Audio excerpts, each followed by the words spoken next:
sallallahu alayhi wa sallam et lui dit: Ô messager de Dieu, les hommes se sont emparés de toutes tes paroles. Consacre-nous donc un moment pour que l'on puisse te rencontrer et nous enseigner ce qu'Allah t'a appris. Le prophète sallallahu alayhi wa sallam dit: Réunissez-vous ce jour-là et ce jour-ci. Ce qu'elles firent aussitôt. Durant ces jours, le prophète sallallahu alayhi wa sallam leur enseignait ce qu'Allah lui apprenait. Désormais, le champ d'action culturelle de la femme s'élargit de plus en plus. Ibn Hajar al-Asqalani, un des célèbres imams de l'islam, sera formé avec 50 de ses condisciples à l'école d'Aïcha al-Hanbaliya, ainsi qu'à celle de Zaynab, auteur des traités en droit et en hadith. Dans ses œuvres biographiques, Ibn Hajar cite plus de 1500 femmes, parmi lesquelles figurent des juristes et des savantes. Auprès d'Allah, la femme n'est aucunement inférieure à l'homme dans ses droits. Chacun dispose d'un rôle approprié avec des droits et des devoirs. Une personne n'est supérieure à une autre que par sa piété, et non par son origine ou sa richesse, ou parce que c'est un homme ou une femme, comme il est dit dans le Coran. Inna akramakum indallahi atqakum.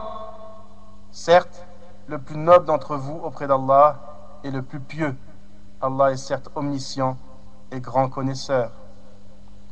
Le messager de Dieu, sallallahu alayhi wa sallam, dit également: Ô vous les gens, votre Seigneur est unique et votre Père est unique. Vous descendez tous d'Adam et Adam provient de la terre.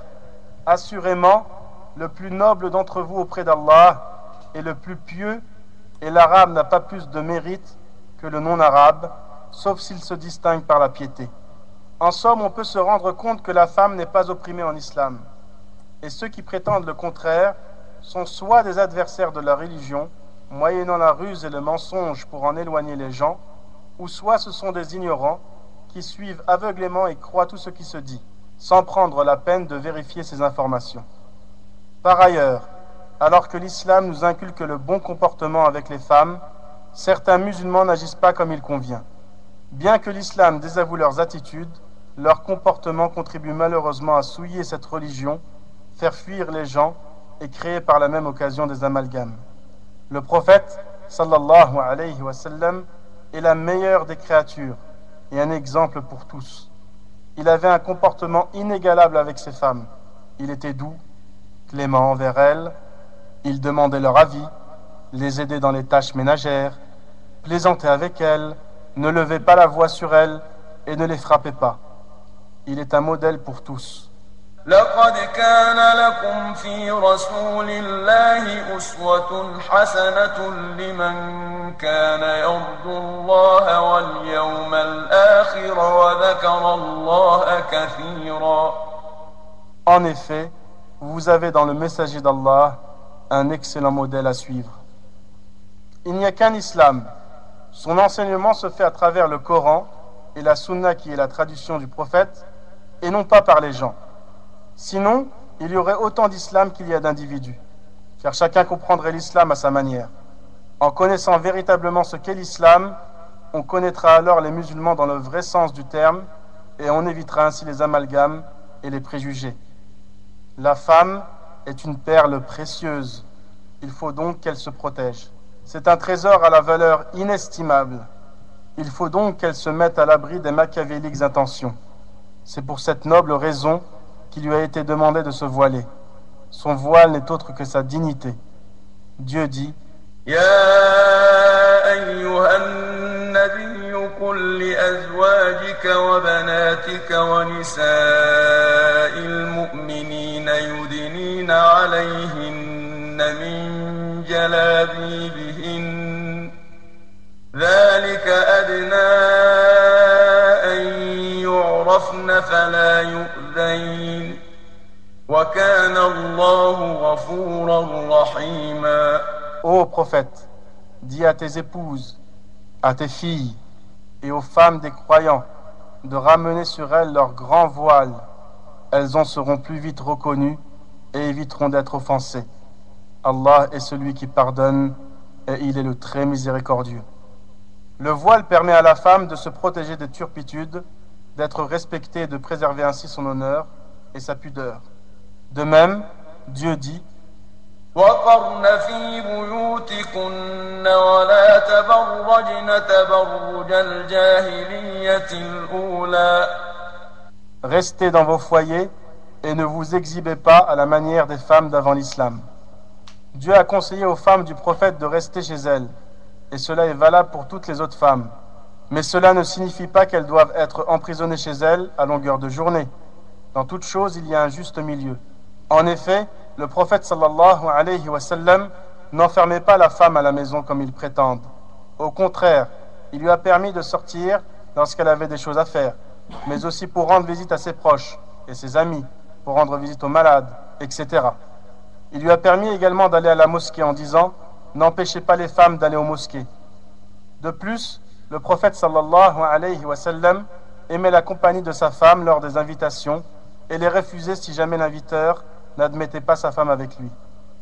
D'après Anas, qu'Allah l'agrée, qui raconte que le prophète sallallahu alayhi wa sallam avait un voisin persan, connu pour ses mets délicieux. Ce voisin prépara un plat pour le prophète sallallahu alayhi wa sallam et le convia à sa table. Le prophète lui dit: et mon épouse, en parlant de son épouse Aïcha, qu'Allah l'agrée. Il répondit: non, je ne l'invite pas. Le prophète sallallahu alayhi wa sallam rétorqua: je refuse donc. Le voisin réitéra son invitation et le prophète sallallahu alayhi wa sallam lui redemanda: et mon épouse? Il répondit: non, je ne l'invite pas. Le prophète sallallahu alayhi wa sallam rétorqua de nouveau: je refuse donc. Le voisin réitéra une nouvelle fois son invitation et le prophète sallallahu alayhi wa sallam lui redemanda: et mon épouse? L'homme, après 3 demandes consécutives, dit: je suis d'accord. Le prophète sallallahu alayhi wa sallam et Aïcha se levèrent et se suivèrent mutuellement jusqu'à atteindre la maison de l'inviteur. La véritable définition de la femme, de la liberté et du respect se trouve dans l'islam. La femme ne sera reconnue comme femme que si elle suit ce qui lui aura été demandé. Dans ce cas, elle gagnera le respect ici-bas et le paradis dans l'au-delà.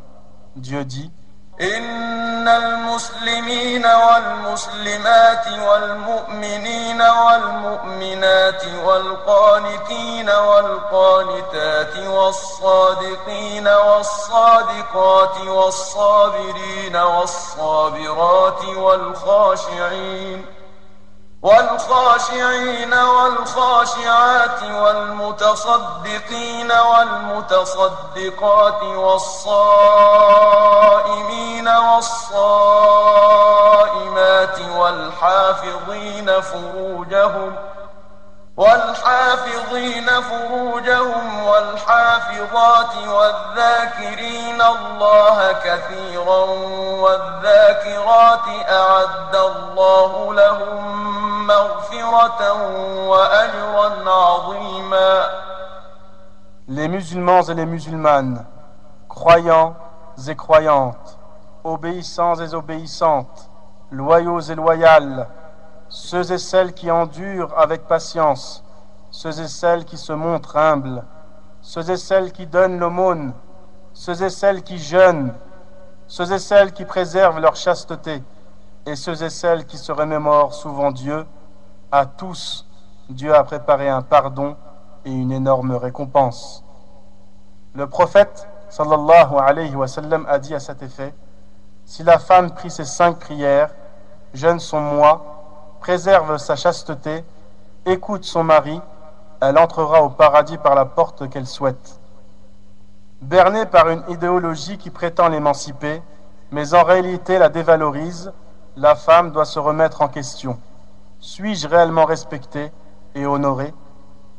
Des personnes targuent qu'ils ont libéré la femme, mais en l'animalisant ou en l'instrumentalisant. Elle est victime d'une société insidieuse, mais curieusement sans s'en rendre compte.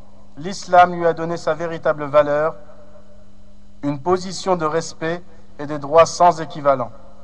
Se comporter avec la femme comme l'Occident veut reviendrait à répandre le chaos et l'immoralité qui seraient à leur tour banalisées sur terre, comme le montre déjà l'actualité. Se comporter avec la femme comme le veut l'islam, donc comme Dieu le veut, créateur, législateur des lois sages, aura pour conséquence logique l'harmonie de la société, la sérénité et le bonheur. Ce texte a été écrit par l'association aux sources de l'islam.